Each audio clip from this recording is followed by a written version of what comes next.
What we're seeing here, these are the results of the primaries in June. And just to go right straight to the bottom line, that's rather shocking, is that the primaries in June elected 78% of the legislature, with 10.3% of the registered voters electing a majority of the legislature. And so that was 78% of the voters will be going to the polls in their district and will only have one candidate on their ballot to represent them in the House or the Senate. And I would argue that that's clearly not what democracy looks like, and that we'll unpack this a little bit more as to how that happens. But this is something this is not a new phenomenon. In fact, it has been worse in I think in the 2020 election. There were fewer competitive seats that we now have going into this election. Only, I think there's 31, 24, 30 something seats that are competitive out of the 170. And the competition level is gauged by by being able to calculate the the winner winning by not more than 10%. And so that 10% margin is like losing at 40% and winning at 60%. That's the bracket that we consider competitive. And so you go ahead and take that pie chart down, Gabby, and want to now look at the delegations and show you something that we've spent a lot of time working on. That this is this is what you'll face when you go to the polls in November, predicated on what happened in June. And so we have this for all the counties. And let's see if I can turn the page. Here we go. And so what you'll see is this is a Republican and House District. These are legislators. This is Senate District 14, and Harvey Peeler is the incumbent candidate. There's 69,287 registered voters in that district. He received 0 in the primary, yet he won the primary because he was the only candidate. He will go into the general election November 5th with no opposition and win with 98% probably. And so it looks really impressive to win with 98%, but the fact is he won with nobody voting for him. This is the real seamy downside of gerrymandering. And so we'll look at some other things here. We go down. I think that the Charleston one is really revelatory. You can see that there's Beaufort.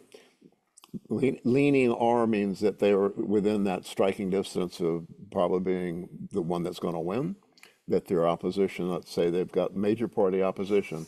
You can look over here and see that in House District 118, there is an R and a D running. And the way our system is set up, if you're not an R and D, you probably ain't going to win. I think the last time a write-in candidate won was some guy named Strom Thurmond. But one of these characters here, and it would be Bill Hurst Kirschman, who is an actual incumbent, looks like he is more than 10% ahead of Charity Owens. And so that district is leaning R. That's what those mean. The purple districts, those are within that striking distance of 10% plus or minus. And so we have some competitive districts in Beaufort. And we look at Charleston now. There's Berkeley, Calhoun, Charleston. It's a big county. And you can see that there are some competitive districts here, but you see a lot of zeros where people are going to go into the election having won by default. And so this is, again, like I said, all 46 counties, and we're going to post this, make it available, so you can look up your own county, or if you're doing a presentation after you go through the training that we're going to do later on next week, then you may be presenting in a county that's not your county. And one of the things I think find useful is that you can pull up a county that is leaning very red. I don't want to have to scroll all the way to say Spartanburg, but you'll see some that are very red and some that are bluish. Therein lies like an opening for us to understand where we can actually be effective voters. And that's what we need to talk about tonight, because it's very difficult for us to point out the shortcomings that have wormed their way into our electoral system pretty much since the beginning of it, it discouraging people from voting, and that we don't want to do that, but we want them to know where their vote counts, and that would be considered a smart or a strategic vote. And obviously, voting for someone that, doing voter registration in some of these districts that the candidates were chosen in June and doing a big mobilization around that, probably need to work in a different district or work on down ticket. There's an old saying about how the states are the laboratory for democracies. Well, that experiment's turned out very poorly, and the states have become controlled by trifectas. South Carolina's been a trifecta for a long time now. A trifecta is when one party controls all three bodies of the government. And South Carolina has been a trifecta since 2002. But that's the dominant nature of politics in America today. And so the one of the things that's not discussed is that the battleground states. People think, oh, there's a battleground state is really exciting. They're would determine who the winner is. All the battleground states are run by elected Republicans, and that they're marginally competitive for various reasons. Some of those reasons were court instilled. 3 of the 6 or 7 battleground states, the citizens took up petitions and were able to change amend their constitution for the citizens to draw the lines. And so there's only a few places in the country now that competition is viable. And they don't talk about that. We're all rushing out to go vote for president in states that are already decided. And those few states that are competitive are run by Republicans, elected Republicans, all of them. And we hear all of this horror stories about all these terrible things that are happening to suppress votes. In Georgia, it's just outrageous what's going on. That's because they have a politician that is of the dominant party running the elections. And in talking about election protection, it's really critical to understand that South Carolina is one of only 3 states in the nation that has an independent, bipartisan election commission with no politicians on it. And there's 2 Democrats and 3 Republicans, and then they vote for their chair. And that I have been dealing with the election commission now for I guess for 30 years, and that it has improved. It is one of the better ones, and it has further improved. Our election protection work, we'll get into as we wrap up and talk about how you can participate in it. I wanted to show you one more thing here where we have some maps that evidence how the gerrymandering is not something that is easy to do. It's easy to have your computer do competitive districts.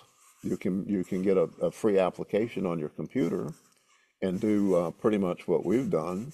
So these are the districts that we have now. This is at our Fairmap site, and that these are the current. Let's just look at the Senate. This is the current Senate district using the numbers of the 2020 census, and so you can see that that the Senate has, according to this map. Let's make it a little bigger here if I can. 29 of, let's see, they have 29 of the 46 seats which gives them control with there only being 8 competitive seats and 9 Democratic seats. And so this is the numbers of the 2020 census that drew the current map. Now, if you use the numbers with different algorithms and you tell your computer, I would like to see competitive elections, this is what you get. You get Senate districts that have all the yellow now is competitive. And if you look at the key here, you'll see that the safe Republican seats, there's 25. That's a lot of them. But the fact is that the competitive seats now, there's 17 competitive seats using the same numbers, the same people in the same areas, and rearranging it and not packing black people and people that vote in Democratic primaries into certain districts where there's so many of them that the weight of their vote is diminished. Uh, Jim Clyburn having the singular, um, my mouse is not working. Anyway, here's U.S. Congress I can't get to. You'll see the U.S. Congress.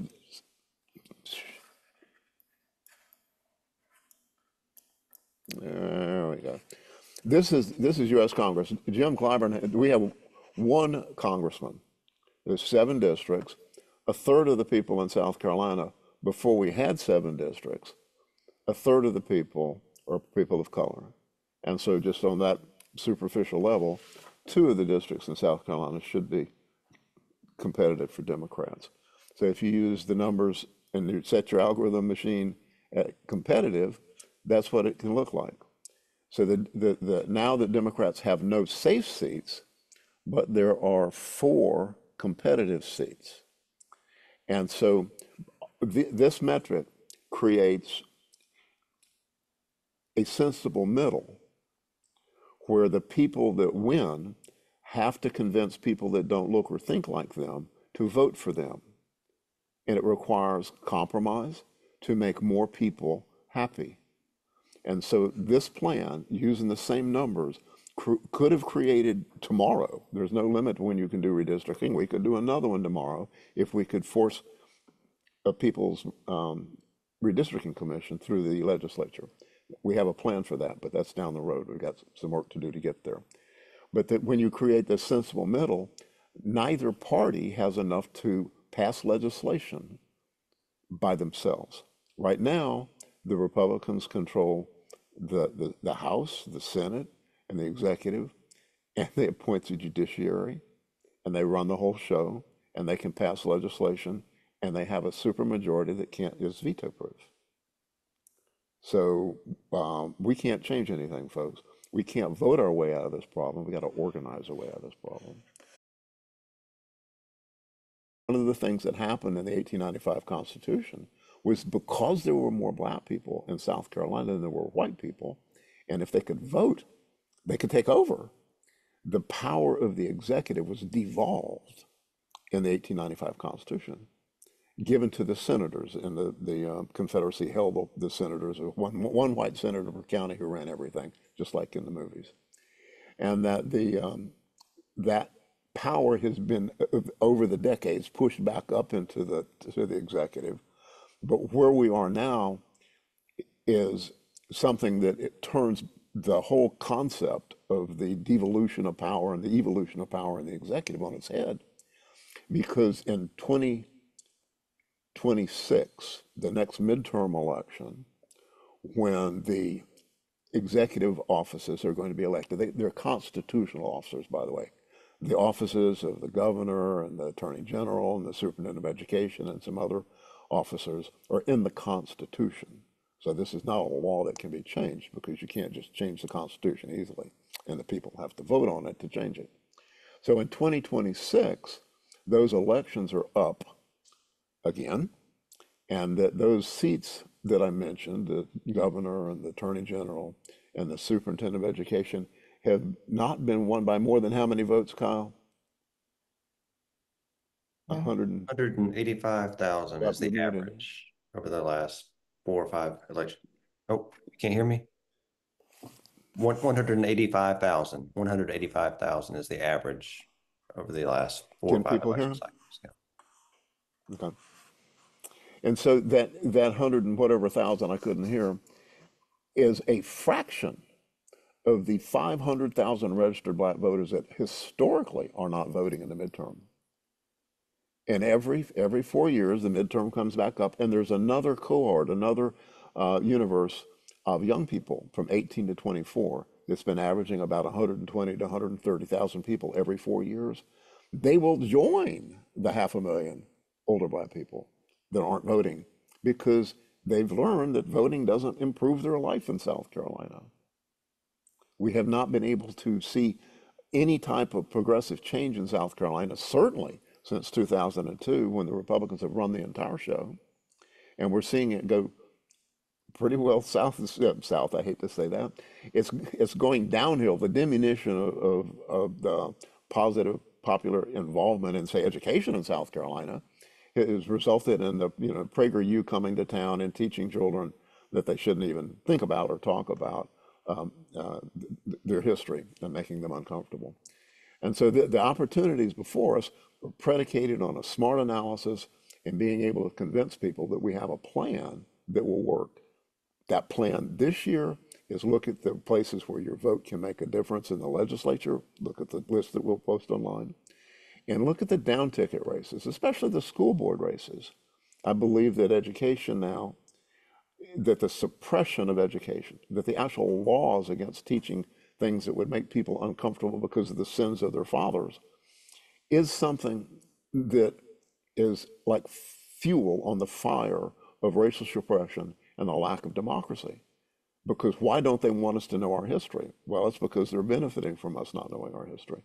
So I really do think that we have a good mechanism in terms of the mechanics of looking at the registered but not voting people, identifying the young people that have voted out of that universe this past year and this past January of about 130,000 young people between 18 and 24, only 10% of them voted.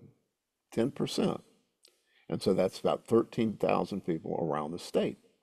We have that 10%. Some counties have as much as 17%. Some have Charleston's 8.5%, I believe.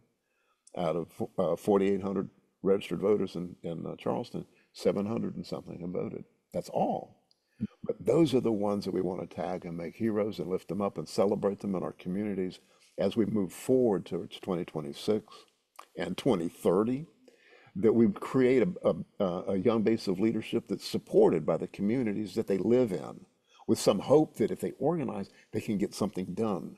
And this isn't about parties. It's not about money. It's about shared values. It's about healthcare. It's about good jobs. It's about education. So these are things that we're pushing as a nonpartisan, strategically nonpartisan. Some people call us anti-partisan, and we think that that would be mindful of George Washington warning us against parties. And so that is the summation of what we're doing. And Gabby, you've got the toolkit and the dates for the election protection training that's coming up next week. Um, we will be beginning our election protection volunteer training next week. We have 3 trainings available. Our first training is October 2nd at 7 p.m. Then we have October 4th at 5:30 p.m., October 5th at 10 a.m. And these are all via Zoom. And we have a nice as Brett said, toolkit put together that walks the election protection volunteers through the basics of what they will see on the ground, things they can do to prepare. We also have a nonpartisan code of conduct and literature with the volunteers' credentials and information to present to their election councils and offices, as well as information with the Election Protection Coalition hotline to call should any issues arise. And again, I'll drop that in the chat for everyone to see. Not have heard is that the election protection hotline was started by this organization it's the Lawyers Committee for Civil Rights Under the Law, that started at the behest of John Kennedy in '63. And so from '63 forward, they were doing quiet work, doing litigation. And in 2008, y'all may remember that there was a black man running for office. In 2008, they launched this election protection hotline, the 866 R vote number, and it's now nationwide. We got involved in 2008, and we have been running monitoring the hotline ever since. We will get over 1,200 calls on election day. That's more than one a minute. And that they go into a legal office. I'm not sure who it's going to be this year, but the legal offices are, as Kennedy requested and described, really big law firms that volunteer to take on a state or two and be the call center where most of the calls come into. We've had offices that were our call center that had 600 lawyers in 4 different continents. And so they make the young lawyers go off into a room and study the South Carolina book. And so 90% of the calls from all those 1,000 people are confused voters. And part of that reason is because we don't have any voter education here. There is no civic education here. I have to know about my candidates by reading my right-wing newspaper locally. And so it's very legitimate for nonpartisan groups like the Progressive Networks Education Fund to be doing civic education and unpacking the shortcomings and the opportunities by understanding how the system works. And that the hotline, the benefit of the hotline, other than helping confused voters find their precinct, is being able to have the only real-time, independent, nonpartisan audit of the whole system. There's nothing else like this. And we have been able to, over the decades that we've been doing this, develop relationships with the county directors that we're not playing a gotcha game. We're actually trying to make the system work. And one of the things we've learned over those years is that we have a good system. We have not, in a number of years, encountered any malfeasance on the part of directors. Everybody should know that we're still operating kind of under the old system where the legislative delegation, some of them are Republican majority, some of them are Democratic majority, appoint the board of elections for that county. So Richland County has a Democratic leaning board, Lexington County has a Republican leaning board. We're not seeing any difference in the mechanics and the operation of it. And we're closer than anybody to it. And we do find, like in the last election, we had a call from Barnwell where some poll worker was telling people they couldn't vote if they didn't speak English. And some of the things that we can find are individuals that need to be taken out by their county director, or systemic problems for an agency.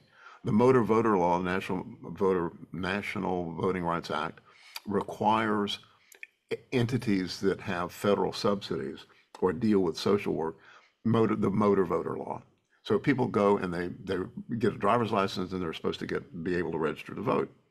And we got calls from, it was Aiken County, 2 elections ago, I think, that several people called and said, I registered at this particular DMV in Aiken and didn't get my card.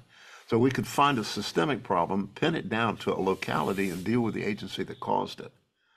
And so we're doing remedial work that helps improve the mechanics of the system while we learn how to operate the system and who operates it, and to demystify the thing. So our election protection work is basically to help people understand how the system works and what its shortcomings are.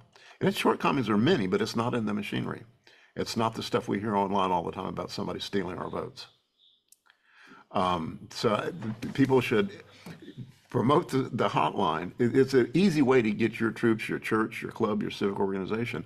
We printed 40,000 of the little cards that have the number on it with stuff on the back to pass out to people in line to vote, and to pass out to people coming out of the voting thing. Did you have a problem here? Call this number.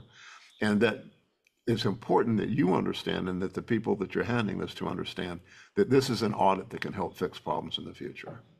The work that we've done have resolved a number of problems. So there's an asset and a value there, but also what we're trying to do is to educate people to the fact The lack of competition is directly caused by gerrymandering that's built into a racist system. And so that's an elevation of people's awareness to be effective citizens. So I'd like to stop and take questions now. First of all, thank you for coming on this evening and sharing this information, as it will take this and more from other like-minded civic organizations to deal with these atrocities, not only of the past, but are currently going on today, and will try to prevent us from having it tomorrow. What do we?